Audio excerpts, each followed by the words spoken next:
దేశవ్యాప్తంగా పెను సంచలనం సృష్టించిన పూణే వ్యాపారవేత్త కేతన్ అగర్వాల్ హత్య కేసులో పోలీసులు దిగ్భ్రాంతికరమైన విషయాలైతే వెల్లడించారు. ఈ హత్యా నేరాన్ని వెండితెర క్రైమ్ థ్రిల్లర్ కంటే పగడ్బందీగా ప్లాన్ చేయడం అందరినీ కూడా ఉలిక్కిపడేలా చేస్తోంది. కేతన్ అగర్వాల్ హత్య కేసులో ఇప్పుడు ఇదే సంచలనంగా మారింది. లోహ్గఢ్ కోటపై జరిగిన ఈ ఘటన వెనుక అసలు నిందితురాలు సియా గోయల్ వేసిన ప్లాన్ చూస్తుంటే ఎవరైనా షాక్ అవ్వాల్సిందే. చట్టం నుంచి తప్పించుకోవడానికి ఆమె చేసిన ప్రయత్నాలు, సేకరించిన సమాచారం పోలీసులను సైతం నివ్వెరబోయేలా చేస్తుంది.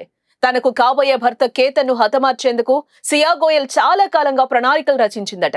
ఈ క్రమంలోనే ఆమె గతంలో మేఘాలయలో జరిగిన హనీమూన్ హత్య కేసును నిశితంగా పరిశీలించిందట. ఆ కేసులో నిందితురాలు సోనం రఘువంశీ చేసిన చిన్న చిన్న పొరపాటును సియా గుర్తించింది. సోనం తన భర్తను చంపడానికి ఆయుధాలు వాడింది. ఆ గాయాల వల్ల పోలీసులు సులభంగా ఆ కేసును ఛేదించేశారు. ఏ విషయాన్ని గమనించిన సియా తను ఎలాంటి ఆయుధాలు వాడకూడదని నిర్ణయించుకుందంట. ఎలాంటి ఆయుధాలు లేకుండా కేతన్ను కిందకు నెట్టేస్తే అది ప్రమాదవశాత్తు జరిగిన మరణంగా అందరు నమ్ముతారని ఆమె బలంగా నమ్మిందంట. దీనికోసం ఆమె ఒంటరిగా ప్రయత్నించలేదు. తన ప్రియుడు చేతన్ చౌదరిని ఈ కుట్రలో భాగస్వామ్యం చేసింది.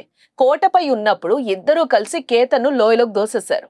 ఆ తర్వాత ఇది ప్రమాదమని నమ్మించే ప్రయత్నం కూడా చేశారు అందరినీ. పోలీసులు కూడా ఒక్కనొక దశలో ఇది నిజమే అనుకుని కూడా నమ్మడం జరిగింది. ఆమె అప్పటికే 4 సార్లు ప్రయత్నం చేసింది.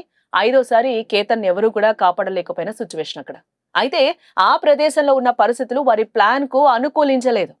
పోలీసులు ఈ కేసును ప్రతిష్టాత్మకంగా తీసుకోవడం జరిగింది. సియా గోయల్ ఫోన్ ను డిజిటల్ ఫోరెన్సిక్ పరీక్షలకు కూడా పంపించారు.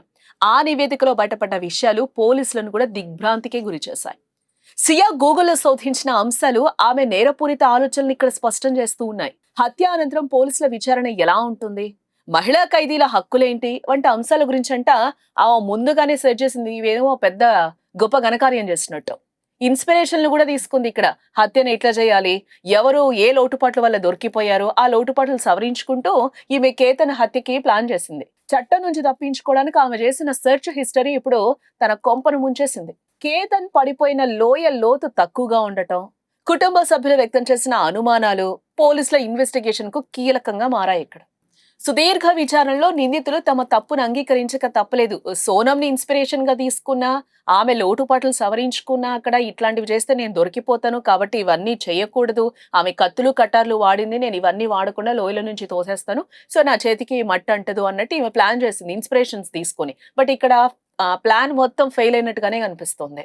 ప్రస్తుతం ఇద్దరు నిందితులు కూడా కోర్టు ఆదేశాల మేరకు జ్యుడిషియల్ కస్టడీలో ఉన్నారు. అమాయకుడిగా నమ్మి పెళ్లికి సిద్ధపడిన కేతన్ తన కాబోయే భార్య కట్టిన మృత్యుపాశంలో చిక్కుకొని ప్రాణాలు కోల్పోయాడు.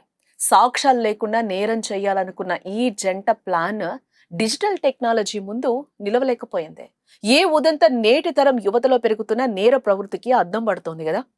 ఎంతో భవిష్యత్తున్న ఒక యువ వ్యాపారవేత్త ప్రాణం ఇలాంటి క్రూరమైన ప్లాన్ తో బలైపోయింది. పోలీసుల విచారణ ఇంకా కొనసాగుతూనే ఉంది.